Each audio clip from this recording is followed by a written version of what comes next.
So if you saw my previous video, you'll know that I've recently bought a copy of Dark Future.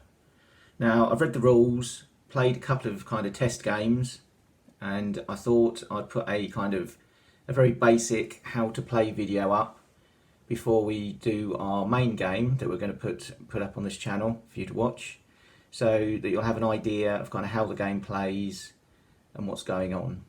Might also help you if you're thinking of buying it to see if it's the kind of game you want to play or not. So let's just go through the very basics. There are rules online that you can download and read for yourself, but I'll just give you a very kind of brief overview of how the game plays. So first of all, the position of the cars on the track. As you can see, the track's divided up into rectangles. Each car occupies two rectangles, with the centre line of the two rectangles should be in the centre of the car. So, for example, you can't put a car here. It has to be here or here. So that's how the cars sit on the track. Now let's go through movement. Right, the game is played in turns, and each turn can be up to 6 phases long. Now, it depends how fast the cars are going, depends how many phases of each turn that you use. So here's the phase table up on the screen. And you can see if your car is travelling at 50 miles an hour, you would move in phases 1, 2 and 3. If your car's travelling at, say, 25 miles an hour, you'd only move in phases 1 and 2. So let's just show you how that works. So if this front car is travelling at 40 miles an hour, and this rear car is travelling at 50. Now, the car that goes first is always the fastest car. So in this case, it would be this car as it's going 50. So in phase 1, any car that's going up to 20 miles an hour can move. So they can both move, but as I say, the car that moves fastest moves first. So this car would move forward 1, and then this car would move forward 1. Then you'd move to phase 2. So in phase 2, any car that's going 21 to 40 miles an hour can move, which again is both cars. And again, the car that's moving fastest moves first. So this car would move 1, this car would move 1. Then you would move to phase 3, which is for cars going 41 to 60 miles an hour. Now, as this car's only going 40, it can't move. This one's going 50, so again, it gets to move. Then you'd get to phase 4, and as neither of the cars are travelling fast enough, you'll then reset the phases back to phase 1. So that's basic movement. There is a bit more to it than that, but I just thought I'd show you how the cars move before we move on to actions. Okay, so actions. Actions is where the kind of strategy of the game is. Trying to decide what to do, outmaneuver your opponent, drop mines, shoot at him, outdrive him. So, and how an action works is you declare your action, then you move your car if you can, and then you kind of complete your action. Now, the most basic action is called drift, which basically means steer your car to the left or the right. So again, so you declare it before you move. So let's take this car as an example. Declares a drift action, moves the car forward, and then either moves one rectangle to the left or one rectangle to the right. And that's it. So that's pretty basic. That's how you kind of steer your car on the track. The next action that's a manoeuvre action is called a U-turn. So U-turns can be completed if your car's going 10 miles an hour or less. If it's going 11 to 30, you can do a U-turn, but you have to make a hazard roll. I'll explain hazard rolls later, but basically it means you might skid out or spin your car. The car drives forward, spins round, and comes back on itself. And how that's depicted on the game board is you basically move it 4 rectangles to whichever way you want to go. So 1, 2, 3, 4, and then spin it around. Now you can't do that on bends. You can do it if you're kind of leaving a bend, but that's a kind of a more advanced rule that I won't cover in this basic tutorial.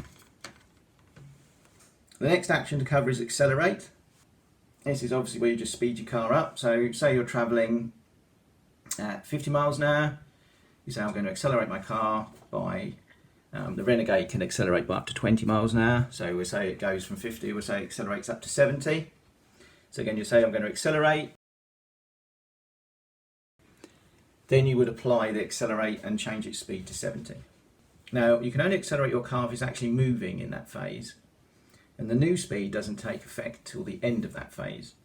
So for example, if we look at the speed table again, if you were going 40 miles an hour and it was phase 2, you might think, I really want to move my car in phase 3. So what you would do is declare an accelerate action at the start of phase 2. Accelerate by 20 miles an hour up to 60. So you'd move forward in phase 2 because you're still going 40. Then when phase 3 came round, you'd look at your speed, you're now going 60, so you can now move in phase 3. So you can essentially accelerate your way through all the phases, but obviously all the time you're accelerating, you're not manoeuvring or shooting. The next action we'll look at is brake. Like accelerate, you declare it before you move, and then it adjusts your speed after you've moved. So let's take the Renegade can brake by 30. So let's say it was travelling at 60 and it was phase 2. It could brake if it wanted to down to 30, which means it would still move in phase 2, but then when it came to phase 3, as it was only going 30 now, it would no longer be able to move. The next action is reverse. Now you have to be stationary at the beginning of the first phase to be able to reverse, which means your car has to be basically at a complete stop. You can move backwards at 10 miles an hour, but that's all you can do. You're concentrating on reversing, you can't shoot or do any other kind of actions apart from a drift. So again, when you move backwards, you could move one rectangle left or right, and you could also do a U-turn. Next action is ram. Now there's 3 types of rams or collisions. One is a shunt, where the car behind is moving faster, bangs into the back. There's what's called a side swipe, where when you're neck and neck, one car can decide to side swipe into the other. And then there's also head-on collisions. Head-on collisions, as you can imagine, cause the most damage depending on the speed. The shunt and the side swipe do damage and can cause cars to spin out and lose control. Next we'll move on to shooting. Now there's 2 types of shooting, obviously one with guns, and there's one they call passives, which is dropping items out the back of your car that might hinder your opponent. Now all the passives work in the same way. Again, you declare you're going to drop a passive, you move forward, and then you drop it. And it occupies 2 rectangles just like a car.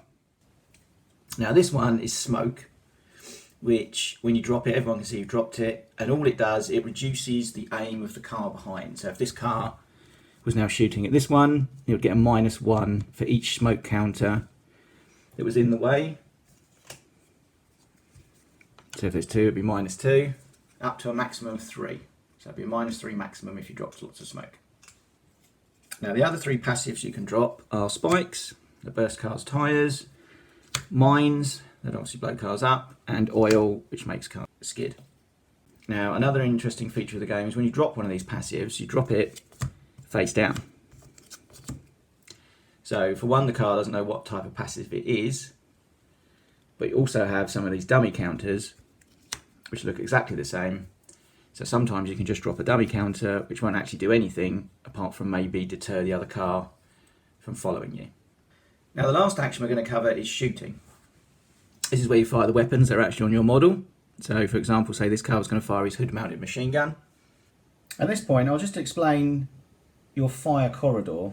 So when you shoot, these 2 squares in front of your car all the way forwards is within your fire corridor. So this car can shoot at this car.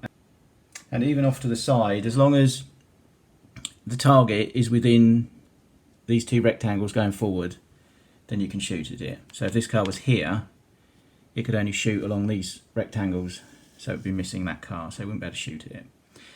There are cars that have turrets. They can shoot in a 360 arc.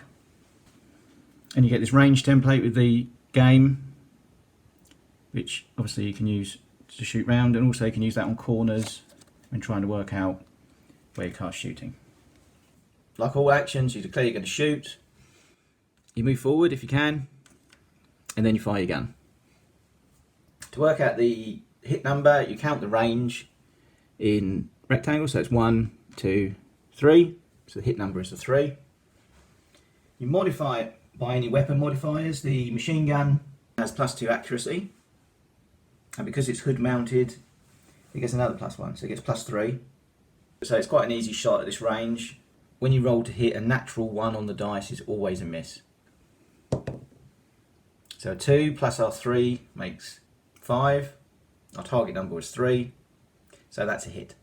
Damage for the machine gun is +1, so roll the dice, add 1, we get a 7. Now when you roll for damage, if you roll a 6, which I've just done, and that was the first time I rolled the dice, it is a critical hit.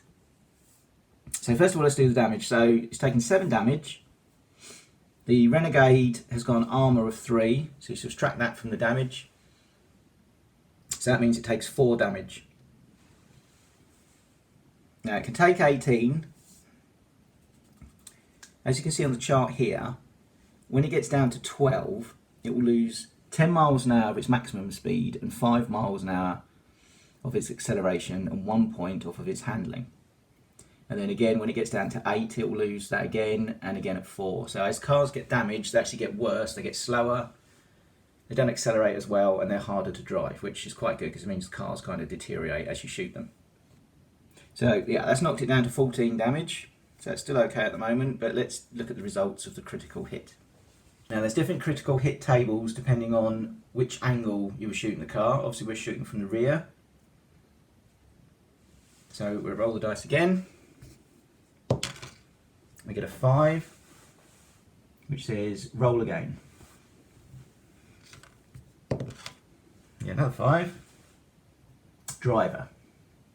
And then we roll on the driver table. We get a 3.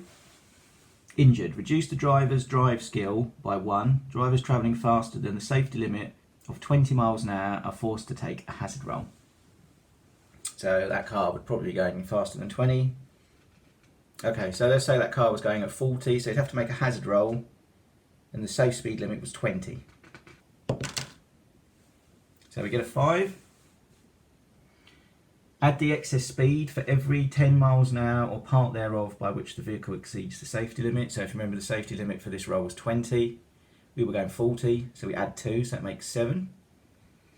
Subtract optimum control for the vehicle, which is the highest of either the handling or the driver's skill. So the Renegade has a handling of 4, so we subtract 4 from that. So 7 take away 4 is 3. We look on the hazard table and it got 1 to 4 is panic brake. So you can see the car slows down by 5 miles an hour times the number we rolled on the table, which was 3. So that's 15 miles an hour speed loss.